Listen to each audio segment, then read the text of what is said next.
Well, good morning, everybody. It's midday, so if my stomach starts to rumble, you know it's because it's lunchtime. Look out, Jack Frost is about. He's after your fingers and toes and your grapes and your olives and everything else that's vulnerable. There are three ways of managing frost, in my opinion. One is to choose the right site. One is to do some management in the vineyard or whatever. And the third one is to go and buy a large bottle of whiskey. And quite a number of people actually do choose that third option. They just go with the flow. We might talk about the sorts of whiskies later. Before I start, I'd like to just acknowledge a few people. Back in 1999, I was sort of looking for something to do, and I was on sabbatic leave with Stan Howell in Michigan. And I thought, well, we need to write something, because there's no point in having an event and then saying, what do we do? You actually want to think about what you're going to do before you have the event. And so I wrote a report with Stan and the late Neil Cherry on the practical considerations for frost damage in vineyards. Also, a couple of colleagues, Adam Friend and Ian Woodhead, have given me some of the data that's going to be in this talk. Financial support from New Zealand Wine Growers, Marlborough Wine Research Centre and Hort Research for me being here, and also thanks to Greg and Sonia for the invitation. It's lovely to be back in Australia again, even if you have pinched our best coach. Anyway, rugby coach. Spring is an interesting time for grape growers. It's a period of anticipation and anxiety. Anticipation, the buds are going to start growing. Anxiety, are we going to get a frost? And if you'd been in Blenheim in 2000, frost was not an issue. And it's quite interesting how both in Australia and New Zealand, frost has become an issue to grape growers in the past 6 or 7 years. And I suspect it's because the weather patterns that you experience here are actually quite similar to the ones that we get in New Zealand. And one of the things maybe David and I should do is actually look at the minimum temperatures for, say, Marlborough and Melbourne, and see whether you could tell us whether there's a frost coming. This is the sort of thing that you see in the vineyard. This is a really good whiskey event, okay? And I'm sure Sonia will talk about it later on. You get this sort of mild effect. There's a little bit of damage here on this inflorescence. Never knows quite how damaging an event like that is.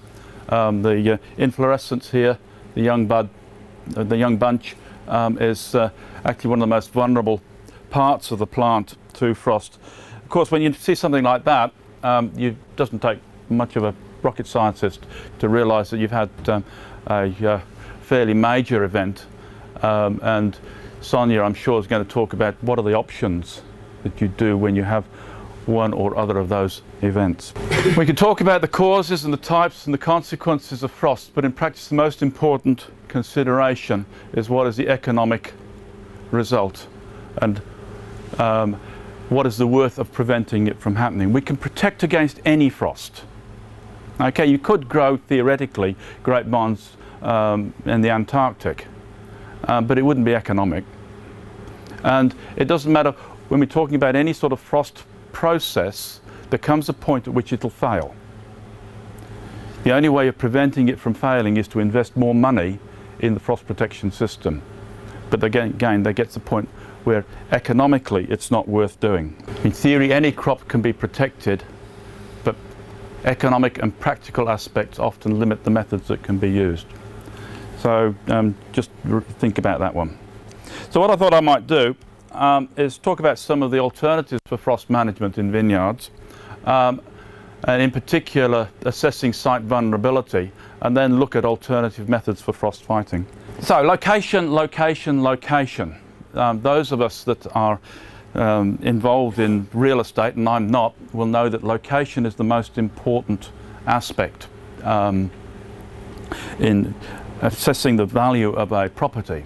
And back in 1914, W.J. Humphreys made the comment, the best time to protect an orchard, and I put in, or vineyard, against a frost is when it's being established. Choosing the right site is the most important thing that you can do. So you don't listen to what a real estate agent says. You know, it's flat, it's stony, it's great grapeland. you need to do some more work. And frost is one of these things that often gets overlooked. The probability of a frost occurring is proportional to the value of the crop that is being grown there. All right? If you're growing sheep, frosts are not important. You don't even notice if you've had a frost. You probably aren't up early enough in the morning to see it. As you progress through and you get to grapes, frosts become very important. The land hasn't changed, but your appreciation of a frost has changed significantly. If you're a pumpkin grower, which is close to the ground, and frosts are even more vulnerable, and you've got a higher value crop, it becomes even more important again. So good records are absolutely essential.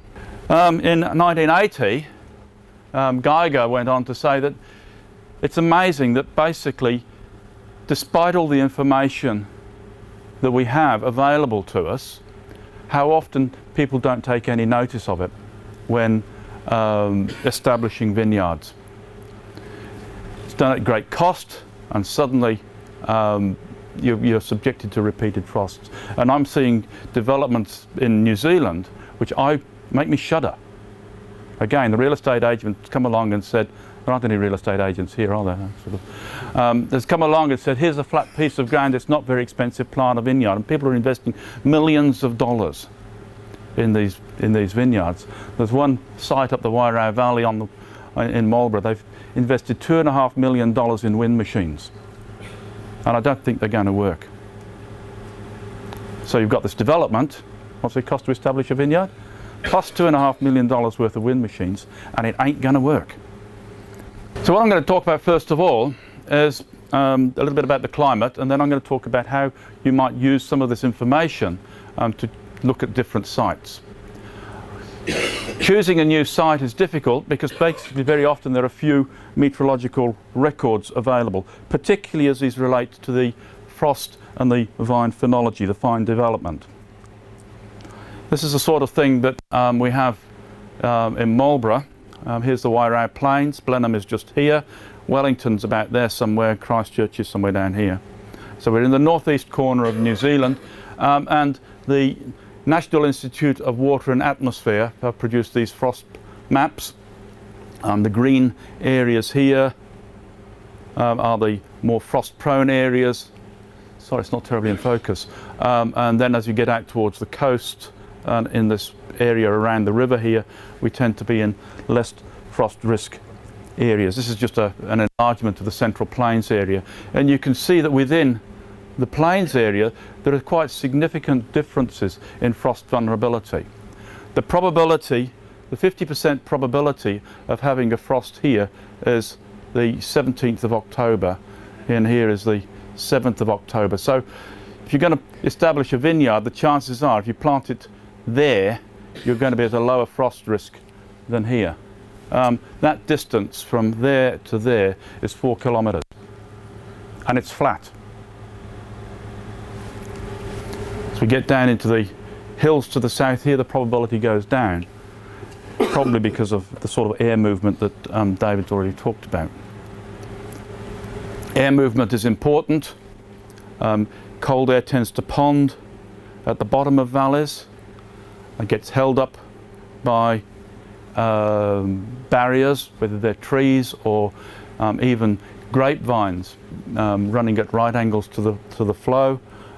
Tends to move down from the hills. So in actual fact, the warmest part of a slope is usually in this sort of middle area here, and as you get down into the bottom here, it gets colder again. This can be modified by things like water masses.